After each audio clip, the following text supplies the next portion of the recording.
Hello. I spent the first 29 years of my life thinking that scoring a goal would be the highest feeling that I ever achieved, and that sitting a bench would be the worst. And I spent the last 6 years of my life truly understanding and learning how wrong I was. I love soccer. It's the most beautiful game to me. More than ever have I been able to witness how transformative the game can really be. It's a game that allows teams to share wins and losses together, grow together and learn together, experience highs and lows. And some of the highs that I was fortunate enough to have while playing was playing at a Division I college, traveling the country with friends and teammates, scoring goals, breaking records, playing semi-pro with some of the greats like Brandi Chastain and Megan Rapinoe.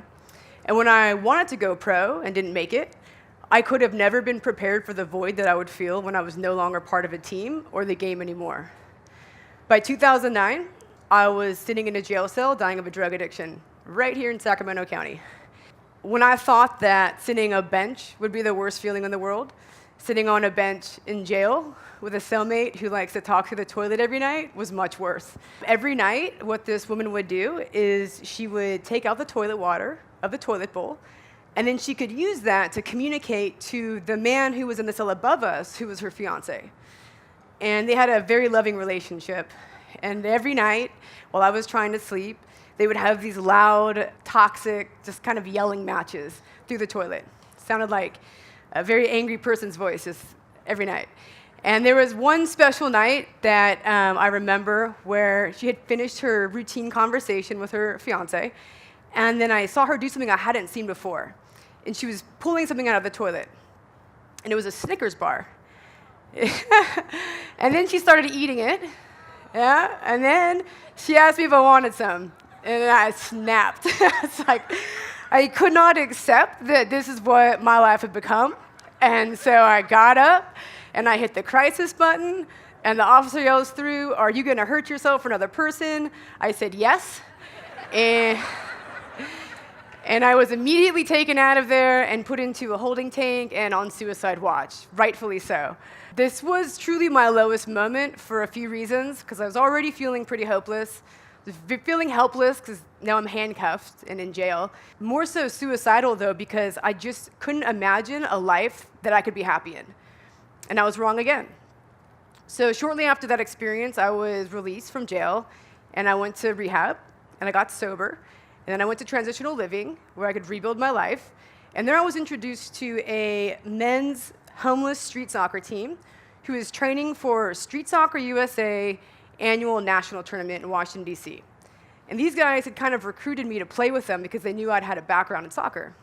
So I eventually went and played with them, and it wasn't great soccer or anything I was used to, but it was something different to do, and it felt good to be part of a team, just have something to look forward to, like a trip. And so we went to this national tournament, and it did a few things for me that were really impactful. It was the first time that I had been truly happy, enjoyed myself in years. And I was able to connect to people in a way I hadn't connected to them in a long time, mostly because all of the players from around the country of this tournament were all using soccer to overcome their hardships. The other piece of it was that I was coming from a place of shame for my mistakes and being an addict and having to rebuild my life. But at this event, they were so accepting that it allowed me to really look forward and feel like I had support and excited to see what else I could do in my life. The other thing that happened was that as a result of this tournament, I was nominated or chosen to play on Street Soccer USA's very first all-women's national team for the World Cup. Yep, the Homeless World Cup. The Homeless World Cup was going to be in Rio de Janeiro, Brazil, and although it wasn't the World Cup I wanted to play in, I was still very excited for this opportunity. And in my mind, is like, well, maybe this is my comeback. Like, I could be pro again, because I might really stand out against these other homeless players. So I went home and I trained and I practiced and I got as fit as I possibly could. What you should know is that the Homeless World Cup is an event designed to bring countries from around the world together for camaraderie and for social issues to really highlight the fact that homelessness and adversity can be overcome through something like soccer. And it was an opportunity for us to unite together, share stories, and play together, and really celebrate each other's lives. And I didn't really get this until after my first game because we got crushed. And I was very disappointed because how am I going to go pro if we suck? And then I realized that my teammates were not disappointed, and they actually didn't care that we had lost at all.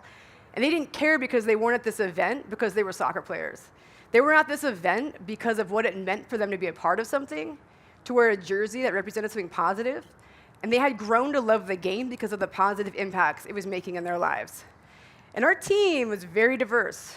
We ranged from ages 18 to 60, very different backgrounds from different cities, had different levels of soccer experience. There were moments where I wondered if they knew what direction that we were going in. And but what we did share was how much soccer meant to each of us individually, and it was truly what was reconnecting us to life. And as I got to know my teammates more over the week, I got to learn that they loved soccer so much.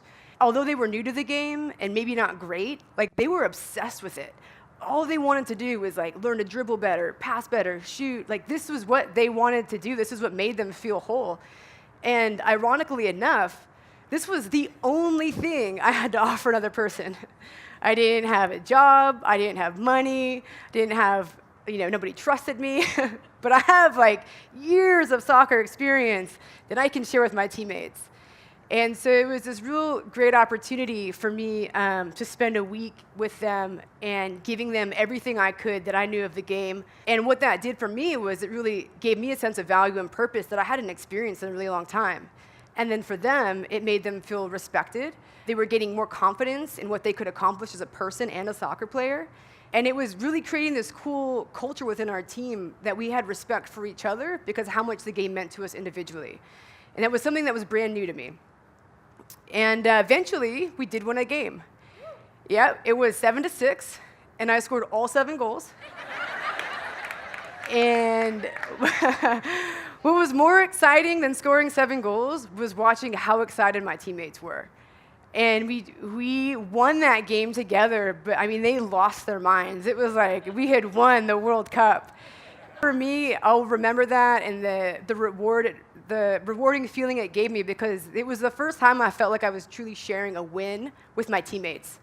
And when the tournament was over, I came back home. I felt very inspired and empowered and really a strong sense of purpose because I had seen something that was so easy for me to give another person have such a great impact in their lives. And so I started to question, could there be other women that I lived around? If they were interested in learning soccer, like if I could teach them soccer, would they be interested in being a part of a team? And they were.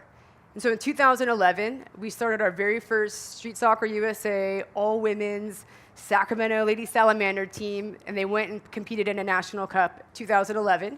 And we've sent a team every year since. This year, they actually won the whole thing. And we've sent over 20 individuals from Sacramento overcoming homelessness to a Homeless World Cup who represented our country and our city and really showing hope for others.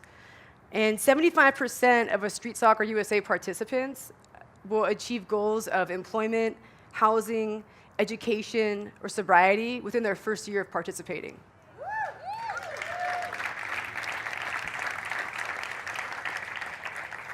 And although we have many success stories, what we're really doing is creating a team within our community so that we have these individuals who have something to feel a part of, supported by, engaged with, so that they're more likely to be successful and then bring more value to our own communities.